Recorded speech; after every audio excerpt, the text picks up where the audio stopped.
Hi, my name is Charlie Jewett, the Financial Services Whistleblower. And if you were to look my name up online, Charlie, Charlie, Jewett, what you'll find is that my claim to fame is really two different things. One is the 4 years of posting the Renovating Retirement podcast. From May of 2016, I have been putting out as much information as I possibly can for this industry, which there tends to be a lot of mistakes and non-truths and outdated traditions. And if you're looking for an amazing podcast to listen to in your car or while you run or while you're at work on your lunch break to educate you how to get to and through retirement with the best and highest possible income, maybe try out the show. The other thing that I'm famous for is the Merit Planning model of retirement planning. Now, Merit is an acronym. See, I was a realtor, then I was a successful mortgage professional, I was a loan officer. Then I became the manager for 80 other loan officers. And through that process of helping those loan officers develop their business, I bumped into this book called Missed Fortune. Now, first there was Missed Fortune. And this fit really well into my wheelhouse because Merit Planning stands for mortgage planning, estate planning, retirement planning, insurance planning, and tax planning. It's the most comprehensive way to look at and approach retirement planning and wealth creation on the planet. First, there was the book Missed Fortune. Now, that was 600 pages plus. Holy moly. That was a hard read. I read that in 2005. I think I actually read it in 2004. January of 2005, I paid the author $6,000 to go see him in Utah for 3 days. Completely opened my eyes, completely changed my life. I came back so excited what I could do for my mortgage clients, helping them use this, what people see as a negative, this debt, helping them use it to build wealth and to provide more safety than even paying off their home. What I learned through this author was paying off your home is one of the most dangerous things you could ever do. It's one of the worst financial decisions anyone could ever make, which may sound shocking, but 2 plus 2 is always 4. And trust me, it's not my opinion. There hasn't been anybody in 16 years who can argue with the math of it, the finances, the reality. Some people like to pay off their home because it's comfortable for them, but it's not a wise financial decision, as you'll see. Now, 600 pages is a little heavy. The author then came out with a book called Missed Fortune 101, which became kind of my Bible for the first 4 or 5 years that I was using this strategy, and that's about 250 pages. Well, that's a step in the right direction, but the guy's seminar was 3.5 hours long. If you can imagine, if I invited you to a focus group or the person that gave you this, was bringing you to a webinar or a focus group or a conversation with me and said, hey, show up, we're going to talk to you for 3.5 hours. That's a little heavy. Well, I started thinking between these two books and how much success I was having with the strategy and protecting people's equity. And you should have seen my clients when the 2008, 2009 crash hit, and we already had all the equity protected out of their homes. They just sailed through the mortgage meltdown. Just incredible returns, incredible peace, incredible lifestyle, not losing all that money because we didn't leave it inside the home. We had it outside, creating extra profits, extra arbitrage. I put my mind to the test to make these two books simpler, and I wrote a short 28-page book called The 2 Ways to Be Debt-Free. And this was probably in 2006. I'm not sure when I published it, but this book completely changed my practice, completely changed my life. 16 years later, somebody read it the other day for the first time and said, I cannot believe how much I love this book. Every sentence needs to be a quote of its own. And I appreciate that kind of praise and that kind of feedback, but I can't take the credit. Anytime somebody just tells the truth, what do we say about the truth? The truth will set you free. So let me give you just a little bit of a commercial, little bit of a teaser, a little bit of a trailer to the movie.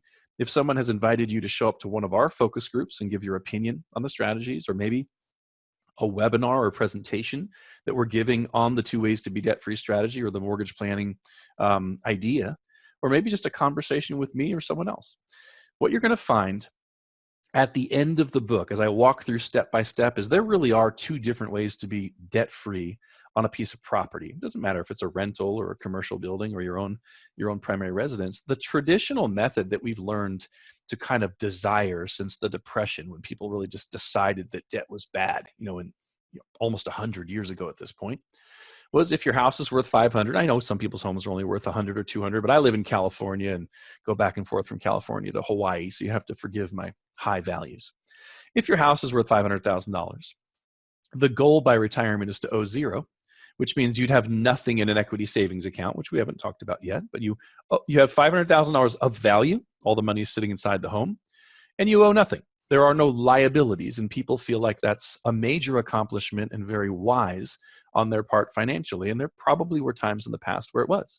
But times change, rates change, investments change, taxes change, your situation changes. What we find when you take the $500,000 sitting inside of a home or any amount of equity that you have in your home, and we measure it against the 4 ways to measure a wise investment: liquidity, safety, rate of return, and tax advantages. We find out at the end, no one's ever been able to argue this. It's just the facts. We find out at the end, home equity has low liquidity, particularly when something's wrong with your income or something's wrong with the property. You're not going to refinance a house that was just destroyed by Hurricane Katrina or is sitting underwater on the Jersey Shore or burned down.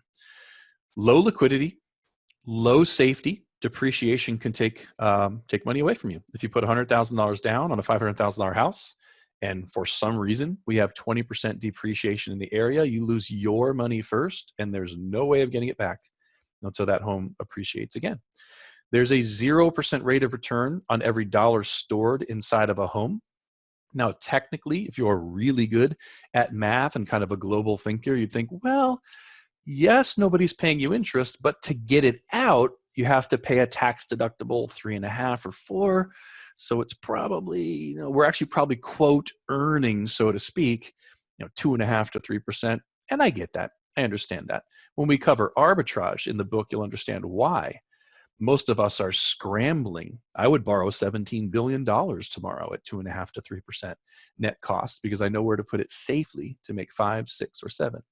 And that is really the game changer, is that we don't leave money out of homes and put it in the stock market. We don't take money out of homes and put it in the stock market. We don't sell houses, keep the proceeds, buy another house with a big mortgage, make a small down payment, and then put the proceeds into the stock market. Nope.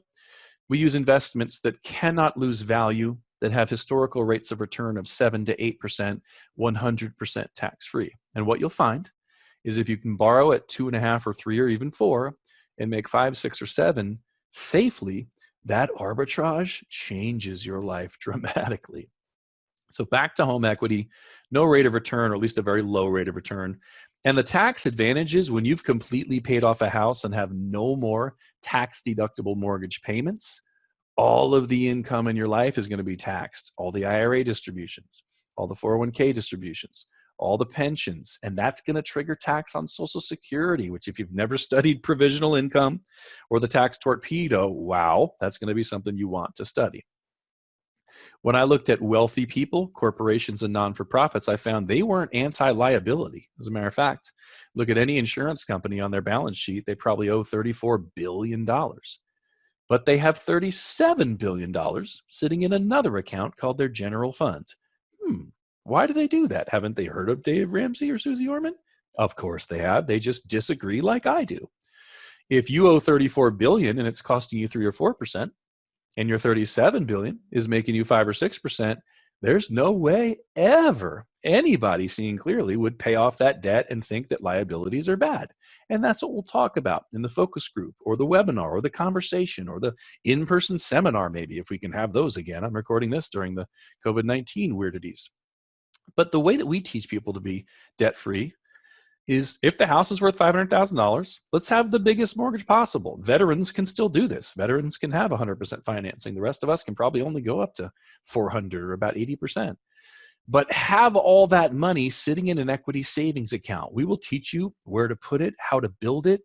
How is it possible? It sounds too good to be true that it doesn't go down when the market goes down, but yet it still makes 7 to 8%. And why is it completely tax-free? Doesn't the IRS know about it? Yes, they do. Just like Roth IRAs. This is actually called the rich man's Roth IRA. Of course they know about it. Most congressmen actually have this tool. Why do we do this? Why have the money in one pocket and a debt in another pocket and choose not to pay the debt off? It's because our way, super high liquidity, no matter what happens to the house or your income, super high safety. You cannot lose the money in the investment. And if the house goes down in value, nobody comes and takes money out of your investment. They've already been separated. That's what I saw in 2008 and 2009 with the tons and tons of families that had listened to me. very high rate of return. If you're borrowing at 3 or 4 and earning 6, 7, or 8, you're making almost 100% rate of return on your payments, which is dreamy. And the tax advantages, like my other book called Better House, Lower Taxes, how do you get all the money out of your IRAs and 401ks without paying taxes and save all the taxes you'd pay on your Social Security by lowering your provisional income? Ding, ding, ding, ding, ding. The answer is have a tax-deductible mortgage payment that you pay with IRA and 401k money. Holy smokes, Batman, is it really true? Could we really have discovered something through mortgage plan, estate plan, retirement plan, insurance plan, and tax plan that's such a great loophole that the IRS knows about it and we're allowed to do it? Yes, we have. If you have new deductions, maybe you sell a house, take all the equity out, buy another one with a big mortgage, almost that entire mortgage payment, that new 30-year fixed mortgage, almost that entire mortgage payment is a tax deduction on your 1040. And if you pay that mortgage with IRA and 401k distributions and then live off the proceeds of the sale of the home, you can eliminate all or most of the taxes on your pre-tax retirement accounts. It's so cool. I will teach you more. We'll spend a lot of time. I'll definitely go slower. But this is Charlie Jewett from the Renovating Retirement Podcast, giving you a bit of a commercial, a bit of an advertisement, a bit of a teaser as to why we may want to spend some more time together on a focus group or a webinar or just a conversation we have through Zoom or over the phone. I can't wait to help you. Talk to you soon. Bye-bye.